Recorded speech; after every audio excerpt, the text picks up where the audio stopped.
Okay, so anaconda is neck feeding to armpit. The darce, and there's many different ways we can hit a darce from. We'll do two different ways, one now and one in a minute from the ghost escape.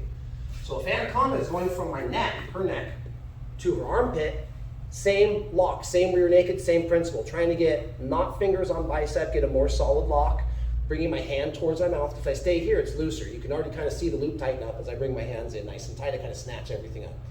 So the anaconda, I'm rolling this way.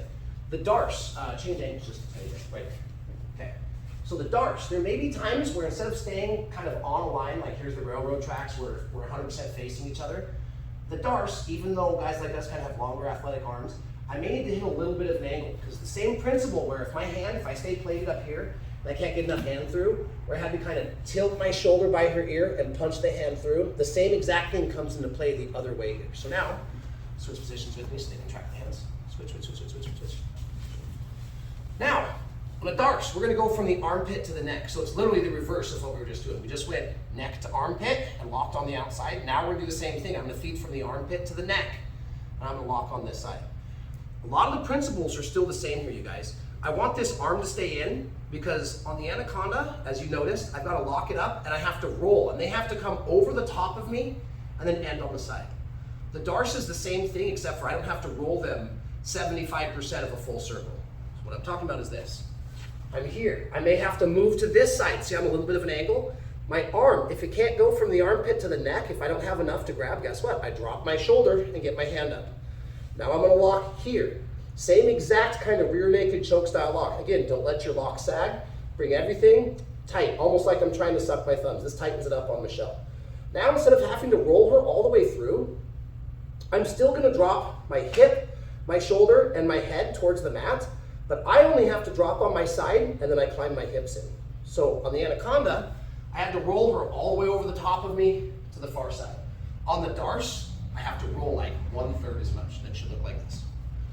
I feed, if my arm's not long enough, I gotta dip my shoulder, lock, bring my hands in. Now, since I'm gonna drop her to my left, sorry babe, I'll be lighter. Since I'm gonna drop her to my left, I'm gonna straighten my left leg out, throw my left shoulder and my left hip at the floor. And as soon as they touch, I'm gonna start to climb my hips in. So I come here.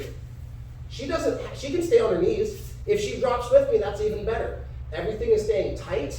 And now I'm just gonna walk my hips, same concept. I'm putting my belt buckle to her belt buckle, and I'm gonna try and reach over her leg if I can. Here, here, here, here, and once I trap the leg, it's the same thing. I'm bringing my elbows together, hands towards my mouth, flexing and squeezing. So a lot of times, you learn the anaconda, and when you really think about it, the anaconda is a little harder to do than the darce. So you guys just had no problem picking up the anaconda. The darce is almost like a shorter version. So, the darce from front. I'm in here. I may have to hit, come here, here. I'm gonna straighten my leg, throw my hip, and then the second my hip hits, I stay on my side and I climb in. Start to climb in, and a hook. Now the finish is exactly the same. I'm flexing, squeezing, trapping the back of her head with my chest, squeezing as hard as I can, okay? And as a side note, let's say I'm squeezing so hard my hand pops off, I don't have the darce anymore, watch what's gonna happen. This leg hikes up over, I shuck her head to the mat, and I take them out. So kind of the beauty about doing an anaconda and a darce from the front corner position is if it goes bad, you have a good play at the mount position, okay? Again.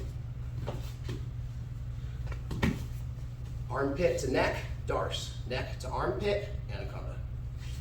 Boom, boom, to my side, climb in, hook a leg. Once I hook it, I'm using my hamstrings, it's called a back heel. I bring my heel back, and now I start to flex squeeze and drive my forearm up under her throat. Boom. Last time at kind of a normal speed. I won't do it fast in Michelle, but once you get the transitions down, this is like a 2-second submission. I'm here, I'm floating, I can't move to the back. I feed, drop, hook, grab the leg, and then finish. So you guys remember the ghost escape, right? Michelle takes top side control on me. For ghost escape to really be effective, I've got to get this hand as a throw frame. So remember, there's more than one, but the two ways I like to make sure people know in their first year with me is, if her head is up, I can kind of swim my arm in. But anybody that's taken a couple lessons in top side control, they do what I always call with kids a vampire bite. They keep their neck down low. This takes my swim away. But if I can't swim in, I can do the same thing. I can take my the car key, like I'm holding a car key or a door key, or some people kind of do this little knuckle thing. Some people do it straight. I won't be too much of like a stickler about this, but when I can't swim over, I can always back my hand off, put it on the shoulder, point my fingers underneath, and then use my tricep as I kind of do this little knuckle ridge, and I can come underneath. So there's a couple different ways to get this throat frame in. If her head's up, go and put your head up. I can easily swim in. If her head's down and she's doing what I call the vampire bite, like she's a vampire biting my neck and I can't swim in, I back up, I kind of car key and wedge underneath. Now, rotate just a tiny bit right there. When I'm doing this, guys, don't just have your hand out here, especially in no-gi. Make like a spoon grip where I'm actually pushing my fingers together, making like a hook, like a cup with my hand, and I want to put it right on the top of her shoulder. Why? Because once I anchor this in, I can use my wrist to kind of get into her windpipe and bump it off. So if she tries to drop her head now, I don't have to use my triceps to push her away. I just use my wrists to bring her head up. Okay, that's going to give me a little more space. Normally the ghost escape, once I can get my frames in, is going to be what? I bridge if I have to, I come under the armpit, and now I do what? I rock my front to my knees, come around and grab her chin. I come up the front corner, which by the way, I can start to feed my submissions from there. So I can go ghost escape to anaconda. Just showed that. I'm going to show you guys ghost escape to Darce. I think it's even easier. So now, whether I already have it established, whether I can swim, whether I have to chisel it in, watch what's going to happen. My arm is still going to come under. Instead of coming all the way up to my knees in the front quarter position, I'm going to throw a submission halfway through. So my hand comes under, and I'm always trying to attach my bicep to under the armpit. Never go to the hip on this, guys. Always here, like I'm going to reach over her head for her chin. Now, as I start to get my pendulum going, I want to throw myself basically north-south. So I come underneath. I'm still framing her weight off me so that I can get my torso out. When I come to here, my chest is going to start to block her elbow. So I come in here and here. When I get sideways, now I'm going to shoot this arm through, snatch my Darce, and I'm already on my side. I don't have to do any rolling. I keep it tight. It does not matter if she stays turtle, if she rolls. And now the finish is exactly the same as what we just did. I'm going to start to climb my hips in, hook over the leg, back heel, flex, and squeeze. So I go from the ghost escape right into, if I go full ghost escape and get to the top, I can go immediately to my anaconda. The Darce is like I go halfway and I throw a submission. So let's go, no, we'll keep that angle. It's going to be tough. Here we go. Get my throat frame. I go to do my ghost escape. Again, I'll do it one more time a little slower. When I'm halfway, this arm is going to clear in front and come over. But I want to make sure to get my body mass out from underneath her. So here. Now I shoot my elbow to the neck, connect my Darce, start to climb my hips in, trap the leg, back heel, and now I've got her trapped. Now is where I actually start applying my submission. Flex and squeeze. She's already tapping. I did as light as I could.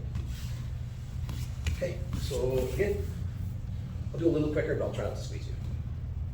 When we get decent at this, guys, we come in here, I'm moving, I'm trying to shrimp, it didn't work.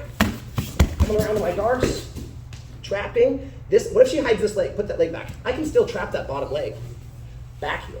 And if, for some reason, her head pops out, what's my option? No. Big step, play from the top, take them out. Okay, very last time, medium speed.